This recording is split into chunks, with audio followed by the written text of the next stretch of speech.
We have learned something from our teachers and elders.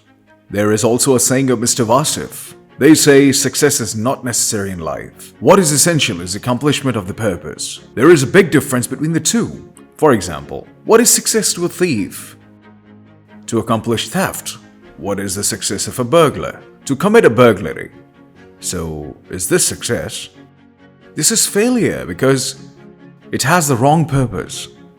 Alright then, there is a worshipper who is running to the mosque and the congregational prayer is about to end, but he joins and his reward becomes that of the congregational prayer, meaning he made a complete effort and in the end he joined that congregation where everyone is standing together, performing the congregational prayer, and he receives the reward of the congregational prayer.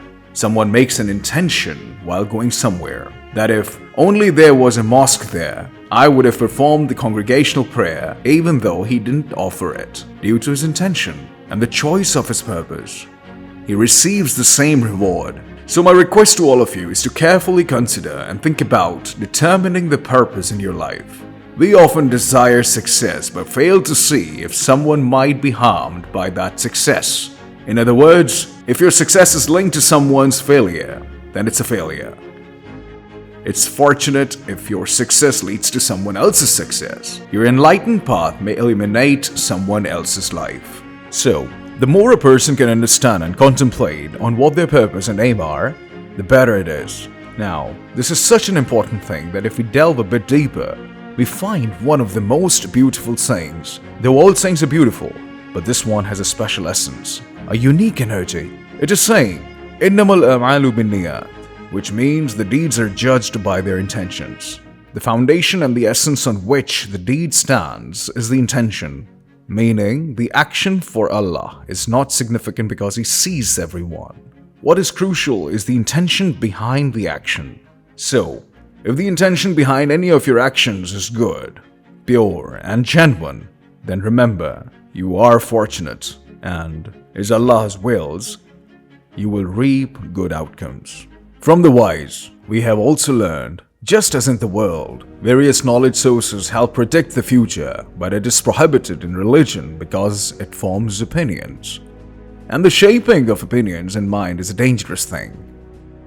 Imprint someone's mind with the idea that a person is your enemy and they will continue to foster hatred towards them. Imprint someone's mind with the belief that the upcoming days are bad. Even if they are good, they'll start considering them bad. Imprint someone's mind with the notion that there is treasure if you go this way, even if there is nothing there. They'll go that way due to the suggestion. Religion prohibits all these sciences that involve predicting the future because the knowledge of predicting the future belongs to Allah. However, the wise elders in the realm of religion, the pure and enlightened individuals, say that even the future can be known. How can it be known? They say that if you want to know the future that lies ahead, forget about it. Look inside yourself and examine your intention. When you observe your intention, you will find the future embedded within it. Just as, in Punjab, they call the palm of the hand tali, and when you place a seed on your palm, while looking at the seed placed on the palm, the one who understands will tell you what kind of seed it is, whether it's an apple seed, or a maize seed, or a rice seed, and what fruit is expected to grow from that seed, right? Just like that, delve into your own self to see what seed of intention is planted within and observe what is eventually budding from that seed of intention. Now, you may be feeling anxious that obstacles may arise in your path, challenges may emerge. No problem, failure may occur, but that's not a problem. If the intention is right, if the intention is based on sincerity, if there is truth within you, then stand confidently with that inner truth. If your intention is right, then there is no need to fear the world. If your intention is pure and you have made sincere efforts, then leave the rest to Allah. He will surely bring goodness. Now, what is our challenge? Our entire nature, physiology, psychology, anthropology, and the study of human behavior all indicate that humans are naturally impatient. And due to this impatience, our hearts desire to plant a seed and get the fruit right away. This may be possible in your Android phones where a child is playing, presses a button, and fruits appears from the seeds. But in life, this rule doesn't apply. What rule works well in the life? Allah has clearly stated in the Quran how many times? More than 100 times. Approximately 103 times. What is it? Patience. And what did he say? Well, let me tell you. If the reward for something is great, then the task must also be great. If we see two things, the task and the reward, if the task is significant, then the reward will be significant. If the reward is significant, then we should understand that the task is significant. It cannot be that the reward is great and the task is small. Allah says, Inna Allaha ma'as sabirin. Indeed, Allah is with those who have patience. They should not feel lonely.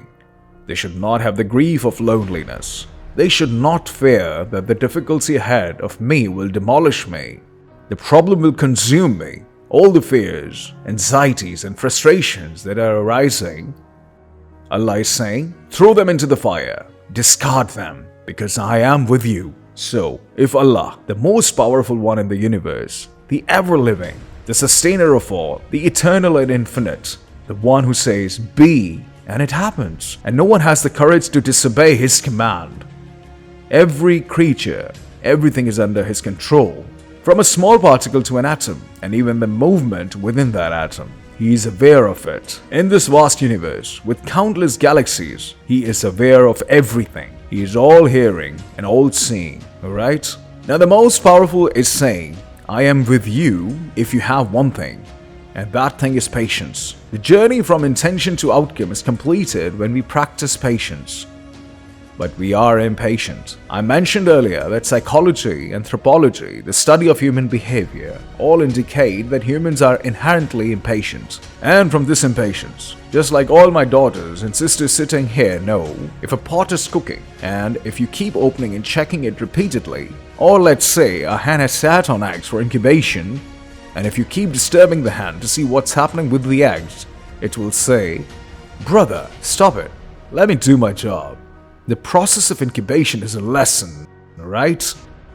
The gardener's job is to provide water, and after watering these plants in the pots, God has promised to grow beautiful flowers. He says, I reward those with good intentions. He certainly rewards them. The outcome of their intention is always good. However, patience is necessary. Patience must accompany them. So, my request to all of you is that, as we aspire to see what lies ahead, to see the future, why not work on the selection of our purpose? Purify our intentions. The intention is powerful. What is actually your intention? Even in criminology, when punishment is given, it is examined what the true intention was. If, God forbid, an accident happens accidentally, or an incident occurs, even a murder can happen accidentally. The punishment is not as severe. But when there is proper intention and planning, then the death penalty is imposed. If it is sure shot that it was done with an intention, meaning only God knows the true intention, but a little bit of intention is also understood in this world. You see, someone may say 100 times that they love you, respect you, and claim to be your biggest admirer. This is common with teachers, and if you understand their intention, it may be different from what they are showing. You may start hating them because of the huge contradiction. Khalil Gibran says a very valuable statement. He said, a person said, I heard you. He said it again. I listened again and believed. He said it again.